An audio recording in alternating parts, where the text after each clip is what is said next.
परमात्मने नमः। विश्वरूप दर्शन तृतीय खंड बोलছেন कालो हस्मेन लकखय प्रीतः प्रविद्ध लोकानां समाहर्तुमिह प्रवृत्त ऋते हुपि तं नं भविष्यन्ति सर्वे जिहोवस्थिताः उत्तीर्णकेषु युद्धा। भगवान তখন বললেন, আমি লোকক্ষয়কারী প্রবৃত্ত কাল এখন লোক সংহার করতে প্রবৃত্ত হয়েছি। তোমরা ছাড়া সমস্ত যোদ্ধারা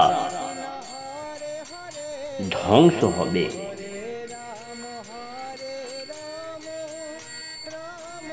অর্জুন যদিও জানতেন যে শ্রীকৃষ্ণ হচ্ছেন স্বয়ং ভগবান এবং তিনি হচ্ছেন বন্ধু, কিন্তু সখাও বিবিধ রূপ দর্শনে তিনি কিংবদন্তি বিমূঢ় হয়ে পড়েন। তাই তিনি জানতে চাইলেন যে এই ভয়ঙ্কর প্রলয়ের প্রকৃত উদ্দেশ্য কি। বেদে বলা হয়েছে যে পরম তথ্য ভগবান সবকিছুই বিনাশ করেন, এমনকি ব্রাহ্মণদেরও কঠোর উপনিষদে বলা হয়েছে, যস্য ব্রহ্ম চ ক্ষত্রায়ং চ উভয়ে ভবত উদরং মৃত্যু যস্য অসৈচতনং কহ ইথা বেদ যত্র সহ। কাল রূপে ক্রমে সমস্ত ব্রাহ্মণ, ক্ষত্রিয় ও অন্যান্য সকলই পরামর্শের ভগবান গ্রাস করবেন।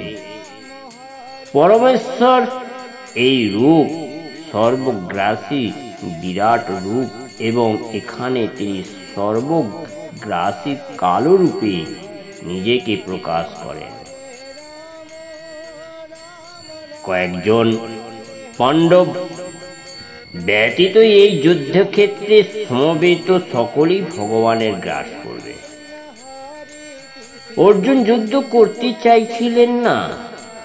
তিনি মনে করেছিলেন যে যুদ্ধ না করাই ভালো হবে, তাহলে কোনো রকম নৈরাশ্য বা বিষাদের সূচনা হবে না।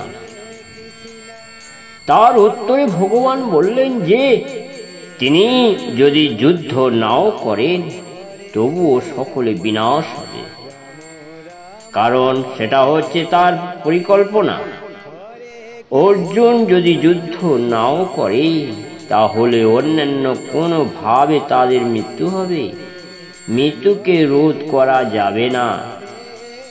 এমনকি অর্জুন যদি যুদ্ধ না করেন তবুও মৃত্যু অসম্ভবী। প্রকৃতপক্ষে তাদের সকলেই মৃত্যু হয়ে গিয়েছে।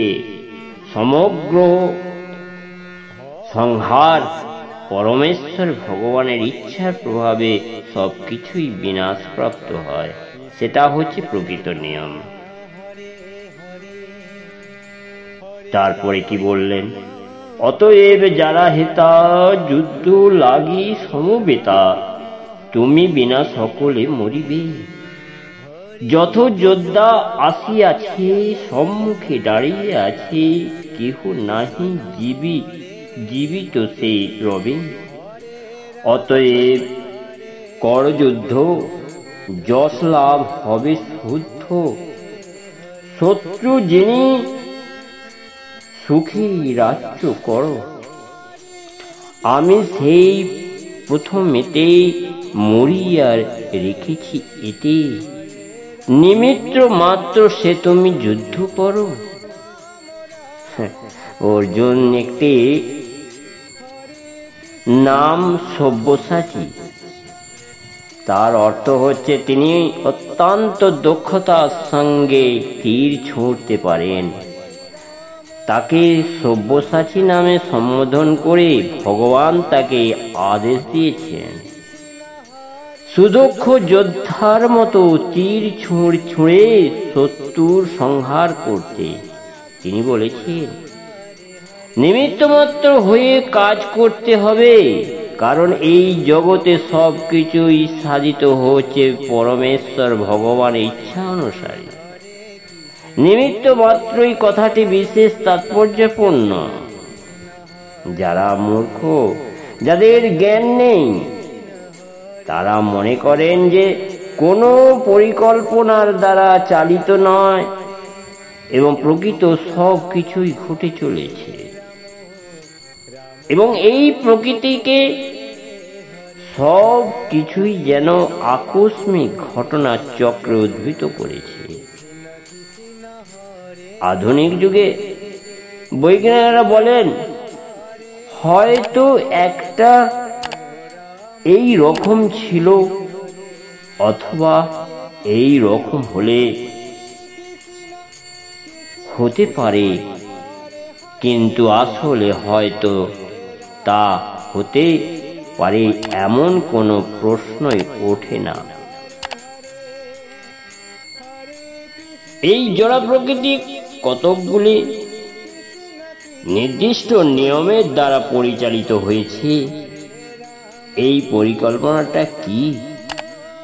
প্রকৃত যোদ্ধা জীবাত্মা ভগবানের কাছে ফিরে যাওয়ার সুযোগ্য পাচ্ছে যতক্ষণ পর্যন্ত তাদের চিত্তে ভোগা বাঞ্ছা রয়েছে, যার প্রভাবে যারা জড় জগতের উপর ও আধিপত্য করতে চায়, ততক্ষণ তারা বদ্ধ।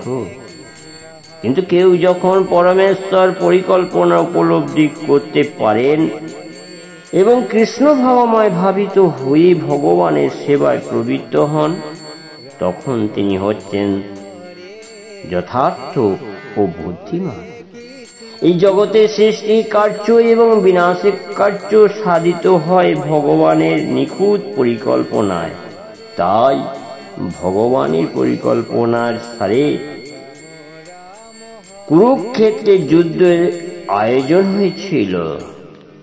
অর্জুন যুদ্ধ করতে চাইছিলেন না, কিন্তু ভগবান তাকে বুঝিয়ে দিয়েছিলেন যে এই যুদ্ধ করা উচিত, এবং সেই সঙ্গে পরমেশ্বর ভগবানের শ্রী চরণাবিন্দে আশ্রয় কামনা করা উচিত। তাহলেই তিনি সুখী হবেন। এবং কেউ যখন সম্পূর্ণভাবে কৃষ্ণ ভাবময় অমৃত লাভ করেন, তখন তার অপ্রকৃত সেবায় নিজেকে সর্বত্র ভাবে উৎসর্গ করেন, তিনি সার্থকতা লাভ করেন।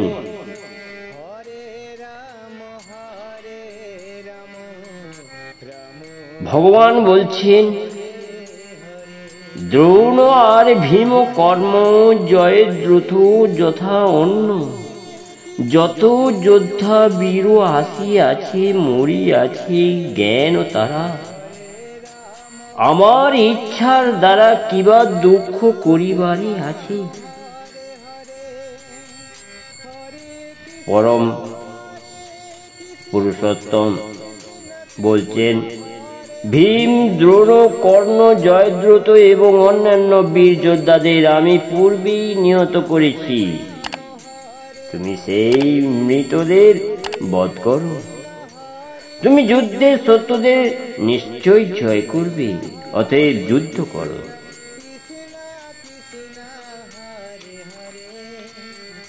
আমরা আগেই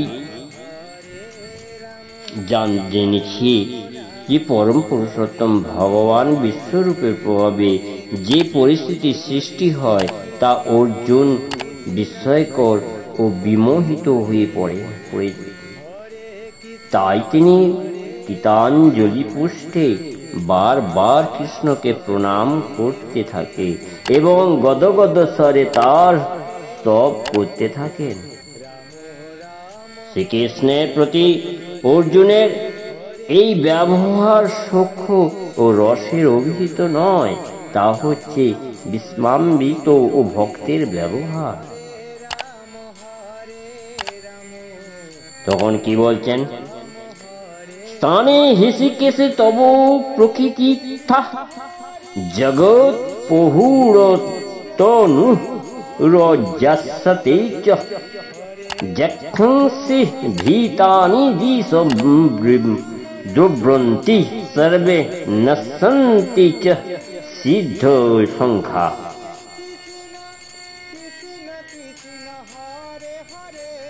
ভগবান বললেন যে হৃষিকেশ, তোমার মহিমা কীর্তনে সমস্ত জগৎ প্রহিষ্ট এবং তোমার প্রতি অনুগত হয়েছে। রাক্ষসেরা ভীত হয়ে নানা দিকে পলায়ন করছে এবং সিদ্ধিরা তোমাকে নমস্কার করছে। এই সমস্ত যুক্তিযুক্ত।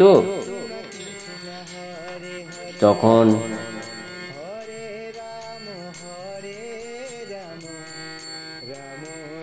হে মহাত্মা, তুমি ব্রহ্মার গুরু এবং আদি কারণ। হে অনন্ত, সকলে কেমন তোমাকে নমস্কার করবে না?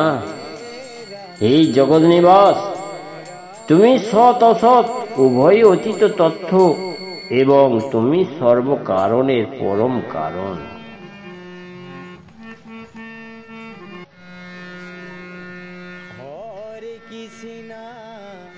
হে অনন্ত রূপ, তুমি আদি দেব ও অনাদি পুরুষ এবং বিশ্বের পরম আশ্রয়। তুমি সবকিছুই জ্ঞাতা, তুমি পরম জ্ঞাতব্য, তুমি গুণাতীত এবং এই জগতে তোমার দ্বারা পরিব্যাপ্ত হয়েছে।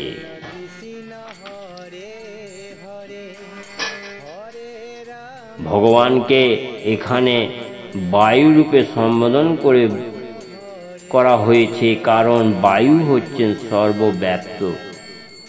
তাই তার দেবদেবীদের এক অতি গুরুত্বপূর্ণ প্রতিনিধি।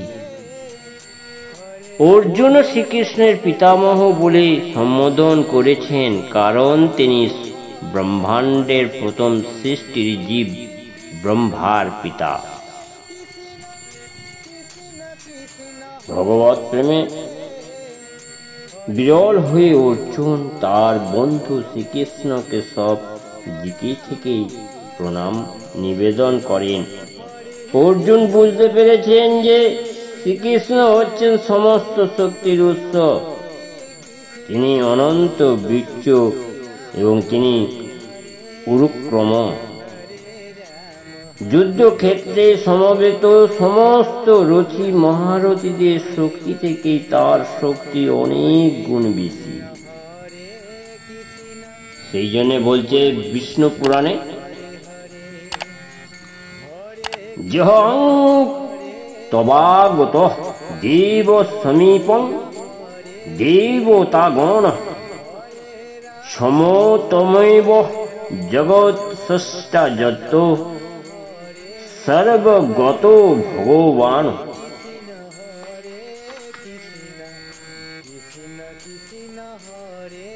হে পরম পুরুষোত্তম ভগবান, যেই তোমার সামনে আসুক তা সে দেবতারই হোক আর সে তোমার সৃষ্টিরই হোক। শ্রীকৃষ্ণ যদি তার বিশ্বরূপ নিয়ে অর্জুনের সামনে নিজেকে প্রকাশ করেছেন, তবুও ভগবানের শ্রীকৃষ্ণের সঙ্গে তার বন্ধুত্বের কথা অর্জুনের মনে পড়ে এবং বন্ধুত্বের বশীবর্তী হয়ে তিনি যে ভগবানকে কত অসম্মান করেছেন, সেজন্য তিনি তার কাছে ক্ষমা চাইছেন। তিনি স্বীকার করেছেন যে তিনি পূর্বে জানতেন না যে শ্রীকৃষ্ণ এই বিশ্বরূপ ধারণ করতে সমর্থ। যদিও অন্তরঙ্গ বন্ধুরূপেও তিনি সেই কথা পূর্বে তাকে বলেছিলেন, অর্জুন মনে করতেন যে কতবার তিনি ভগবানের শ্রীকৃষ্ণের অনন্ত ও বৈভবের কথা বিস্মিত হয়ে তাকে যে হে কৃষ্ণ, হে বন্ধু, হে যাদব বলে সম্বোধন করে তাকে অশ্রদ্ধা করেছেন। শ্রীকৃষ্ণ এতই করুণাময় যে ভগবান হওয়া সত্ত্বেও তিনি অর্জুনের সঙ্গে বন্ধুর মতো খেলা করেছেন। এমন ভাবেই ভগবানের সঙ্গে তার ভক্তদের অপ্রকৃত প্রেমের বিনিময় হয়ে থাকে। ভগবান শ্রীকৃষ্ণের সঙ্গে জীবের যে সম্পর্ক তার নিত্য শাশ্বত, তা কখনই বিস্মিত হওয়া যায় না। আমরা শ্রীকৃষ্ণের সঙ্গে অর্জুনের ব্যবহারের মাধ্যমে উপলব্ধি করতে পারি যে ভগবানের বিশ্বরূপের বৈভব দর্শন করা সত্ত্বেও অর্জুন ভগবানের সঙ্গে তার বন্ধুত্বের কথা বলেনি।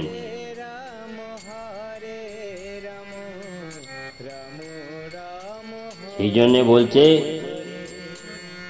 যত লোক চরাচর তুমি পিতা সে সবারও, তুমি পূজ্য গুরু সে প্রধান, সম্মান অধিক তব, অন্য কেহ অসম্ভব, অপ্রতিম তোমার প্রভাব।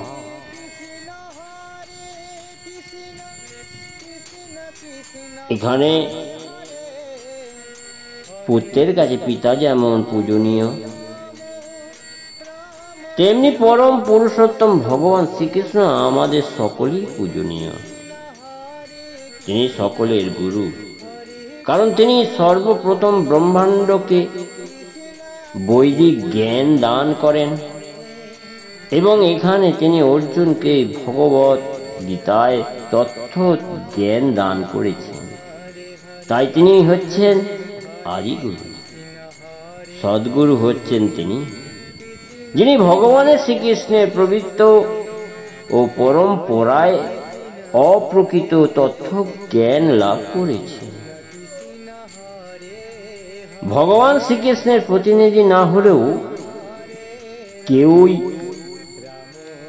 অপ্রকৃত তথ্য জ্ঞান দানকারী ও গুরু পদবাচ্য হতে পারে। ভগবানকে সর্বতোভাবে প্রণাম করা হয়েছে। ভগবানের মহত্ব অপরিসীমে, পরম পুরুষোত্তম ভগবান শ্রীকৃষ্ণ থেকে পরতর আর কেউই নেই। কারণ প্রকৃত এবং অপ্রকৃত উভয় জগতে এমন কেউ নেই যিনি ভগবানের সমকক্ষ। আবার ভগবানের চেয়ে সেও সবাই ভগবানের অধস্তর। কেউ ভগবানকে অতিক্রম করতে পারে না, এই কথা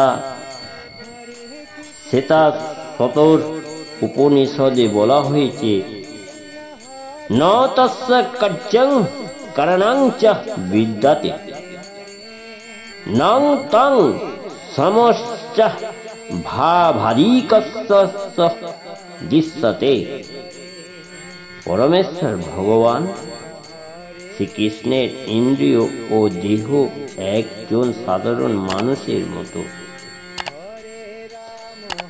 কিন্তু ভগবান ইন্দ্রিয়, দেহ, মন এবং ভগবান স্বয়ং অভিন্ন। সে সমস্ত মূর্খ মানুষ ভগবানের সম্বন্ধে যথাযথ জ্ঞান প্রাপ্ত হয়নি।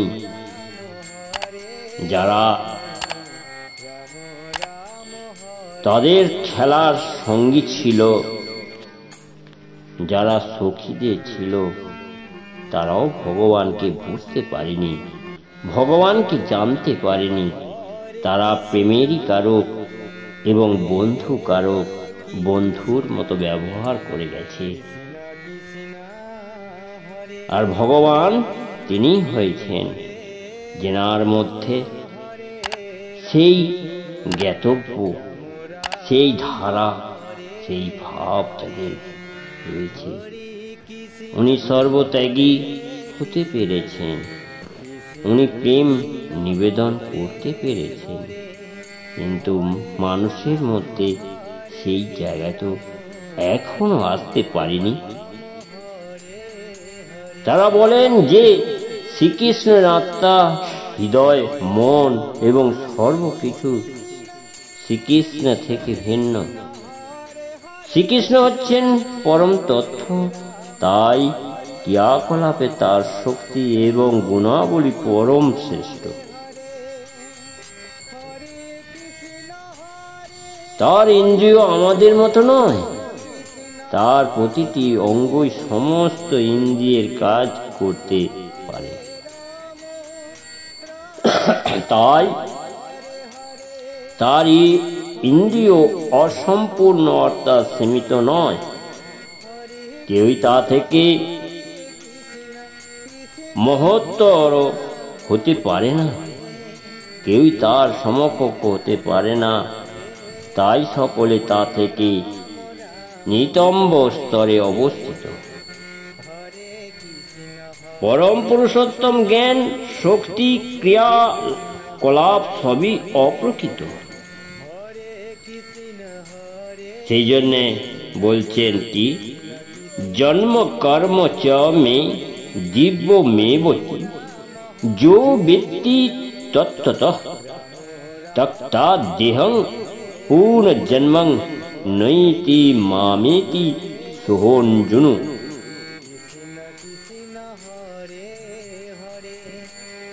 যারা জানেন যে শ্রীকৃষ্ণের দেহ চিন্ময়, তার ক্রিয়াকলাপ দিব্য, তার মৃত্যুর পর ভগবত ধামে শ্রীকৃষ্ণের কাছে ফিরে যান এবং তার এই দুঃখময় জড় জগতে ফিরে আসতে হয় না। তাই আমরা জানতে হবে যে শ্রীকৃষ্ণ কার্যকলাপের জন্য সকলের কার্যকলাপ থেকে ভিন্ন। শ্রীকৃষ্ণের নির্দেশ অনুসারে ভগবান জীবন যাপন করাটাই শ্রেষ্ঠ পন্থা। এইভাবেই জীবন যাপন করার ফলে তারা আমাদের জীবনে সমর্থ করে তুলতে পারে।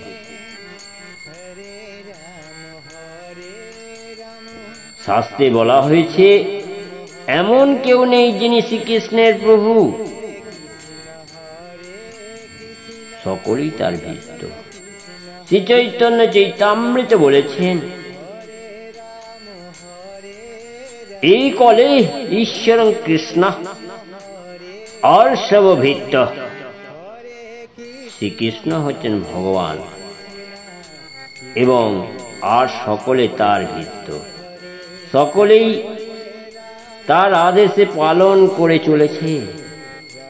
এমন কেউ নেই যে শ্রীকৃষ্ণের উপদেশে অমান্য করতে পারে। তার ওই নির্দেশে অনুসারে তার পরিকল্পনা সকলেই পরিচালিত হয়েছে। ব্রহ্ম সংহিতাতে বলা হয়েছে, তিনি হচ্ছেন সর্ব কারণের পরম কারণ।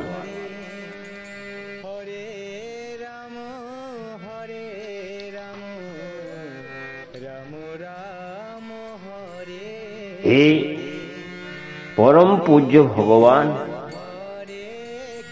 তাই আমি তোমায় দণ্ডবৎ প্রণাম করে তোমার কৃপা ভিক্ষা করছি। পিতা যেমন পুত্রের সখা, যেন সখা প্রিয়, যেন প্রিয়তমা অপরাধ ক্ষমা করে, তুমিও সেইভাবে আমায় অপরাধ ক্ষমা করো। তোমার এই বিশ্বরূপ যা পূর্বে কখনো দেখিনি, যা দর্শন করে আমাদের কৌতূহল ও চারিত্রত্ব হয়েছে, কিন্তু তা সত্ত্বেও আমরা মনে ভয় ব্যতীত হচ্ছে। তাই হে দেবেশ, হে জগন্নিবাস, আমি প্রতি প্রসন্ন এবং পুনরায় তোমার সেই পূর্ব রূপ তোমাকে তোমার দেখা।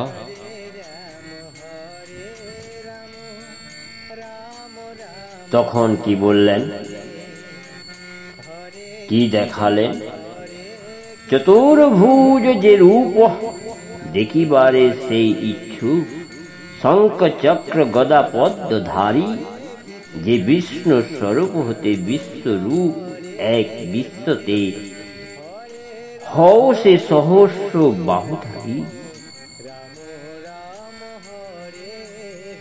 হে সহস্র বাহু, আমি তোমাকে পূর্ববৎ সেই কিরীটী গদা চক্রধারী রূপে দেখতে ইচ্ছা করি।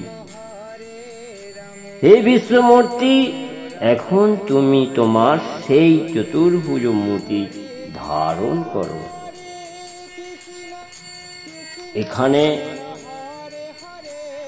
বিশ্বরূপ দর্শন তৃতীয় অধ্যায় সম্পূর্ণ হল।